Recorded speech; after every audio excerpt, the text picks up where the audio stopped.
আসসালামু আলাইকুম। Hello everyone, আশা করছি দেশ এবং দেশের বাইরে থেকেই যারাই দেখছেন সবাই খুব ভালো আছেন।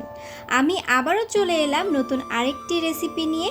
তবে আমার প্রিয় বন্ধুরা, আপনাদের কাছে একটি রিকোয়েস্ট, যারাই আমার ভিডিওতে ক্লিক করেছেন সবাই একটু ফুল ওয়াচ করে দিবেন প্লিজ, তাহলে আপনাদের এই বন্ধুটা এগিয়ে যেতে পারবে। তাই স্কিপ না করে আমার সঙ্গেই থাকুন। আজকে আমি দুর্দান্ত একটি রেসিপি নিয়ে হাজির হয়েছি। রেসিপিটি হলো কচু পাতার ভর্তা রেসিপি। এটি কিন্তু গ্রাম বাংলায় অতি পরিচিত একটি রান্না। তাহলে আর কথা না বাড়িয়ে চলুন দেখে নেই কিভাবে আজকে আমি এই কচু পাতার ভর্তা রেসিপিটি তৈরি করি। আমার সঙ্গেই থাকুন, শুরু করা যাক। বিসমিল্লাহ। আজকে এই ভর্তাটি তৈরি করার জন্য আমি এখানে ফ্রেশ তরতাজা দেখে কচু পাতা নিয়ে নিয়েছি। আমি এইমাত্র গাছ থেকে পেড়ে ভালো করে কচলিয়ে ধুয়ে নিয়েছি এবং পানিটা ঝরিয়ে নিয়েছি। এবার এই পাতাগুলোকে আমি একটু কুচি কুচি করে কেটে নিব। আমি কিন্তু বটির মাধ্যমে কেটে নিয়েছি, আপনারা কিন্তু নাইফের সাহায্যে এগুলো কুচি কুচি করে কেটে নিতে পারবেন। দেখতে পাচ্ছেন যে আমি কিভাবে কেটেছি। খুব বেশি চিকন করতে হবে না, একটু মোটা মোটা করে নিলেই হয়ে যাবে। এবার চলে যাব রান্না করার জন্য। আমি এখানে চুলায় একটি প্যান বসিয়ে দিয়েছি। এতে আমি একটু পরিমাণ সরষের তেল দিয়ে দিয়েছি। এই ভর্তাটি সরষের তেল দিয়ে করলে কিন্তু অসাধারণ হয়। তারপর আমি কিছু শুকনো মরিচ টেলে নিয়েছি। এবার আমি শুকনো মরিচগুলো আলাদা করে তুলে নিলাম। এবার আমি এই তেলের মধ্যে কিন্তু আমি যে কচু পাতাগুলো কুচি কুচি করে কেটে রেখেছিলাম ওইগুলো দিয়ে দিব। দিয়ে কিন্তু আমি একটু নেড়ে চেড়ে কচু পাতাগুলো একটু সেদ্ধ করে নেব। আর এতে অবশ্যই অল্প পরিমাণ লবণ দিয়ে দিতে হবে। আপনারা কিন্তু পরিমাণটা বুঝে লবণটা এখানে দিয়ে দিবেন। এবার আমি কিন্তু একটি চামচের সাহায্যে আমি এগুলো উল্টে দিচ্ছি। উল্টে পাল্টে কিন্তু আমি ঢাকনা লাগিয়ে এগুলোকে মোটামুটি অনেকটাই সেদ্ধ করে নিব। যতক্ষণ না পর্যন্ত পাতাগুলো একদম নরম হয়ে আলাদা হয়ে যায় ততক্ষণ পর্যন্ত কিন্তু আমরা অল্প অল্প ঢাকনা দিয়ে এটিকে সেদ্ধ করে নিব। এবার এতে আমি 4টে কাঁচামরিচ দিয়ে দিয়েছি আর দিয়ে দিয়েছি রসুন। আমি এখানে রসুনের ছিলকাগুলো ফেলে 2টার মতো রসুন এখানে দিয়ে দিয়েছি। তারপর এখানে হাফ কাপ পরিমাণ পানি দিয়েছি যেন কচু পাতাগুলো খুব ভালোভাবে সেদ্ধ হয়ে যায়। এখানে একটি জিনিস খেয়াল রাখতে হবে, যদি কচু পাতাগুলো ভালোভাবে সেদ্ধ না হয় তাহলে কিন্তু আপনাদের কচু পাতায় গলা ধরতে পারে বা চুলকানি হতে পারে। এর জন্য কিন্তু আমাদের অবশ্যই কচু পাতাগুলো ভালো করে সেদ্ধ করে নিতে হবে। আমার রেসিপিটি ফলো করে যদি আপনারা এভাবে কচু পাতার ভর্তাটি তৈরি করেন তাহলে কিন্তু বড় ছোট সবাই খুব মজা করে খাবে এবং চুলকনিও হবে না। দেখতে পাচ্ছেন কথা বলতে বলতে কিন্তু আমাদের পানিটাও শুকিয়ে এসেছে এবং কচু পাতাগুলো একদম সেদ্ধ হয়ে নরম হয়ে এসেছে।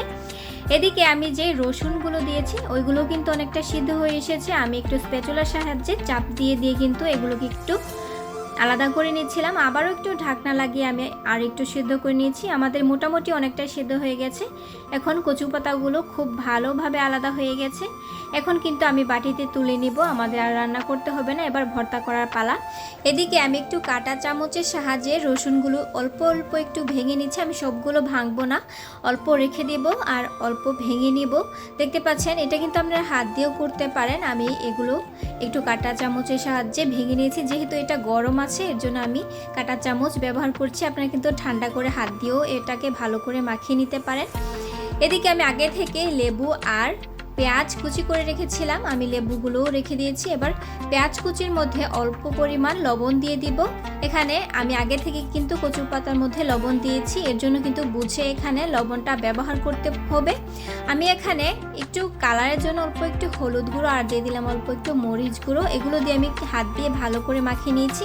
এবার শুকনো মরিচ অ্যাড করার পালা। আমি একে একে 3টে শুকনো মরিচ নিয়ে নিয়েছি। যেহেতু আমি এখানে একটু কাঁচামরিচও দিয়ে দিব, এর জন্য আমার কাছে মনে হয়েছে 3টে শুকনো মরিচই এনাফ।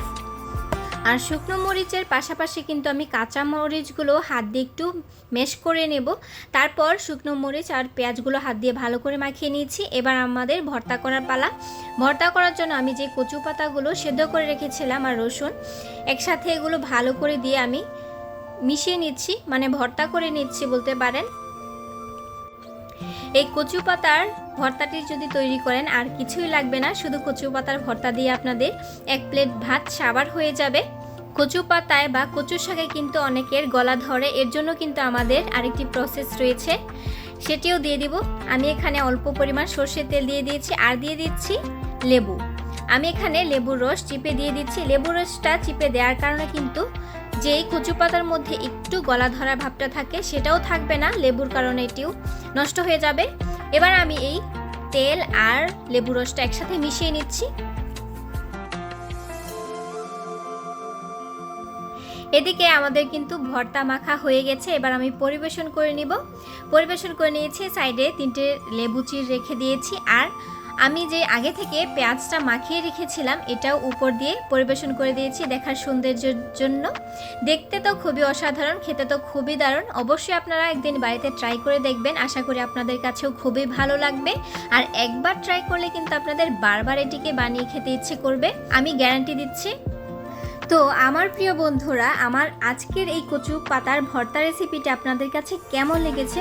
যদি ভালো লেগে থাকে তাহলে অবশ্যই লাইক কমেন্ট করে যেতে ভুলবেন না। আর যারা আমার চ্যানেলে নতুন তারা কিন্তু অবশ্যই সাবস্ক্রাইব করে যাবেন।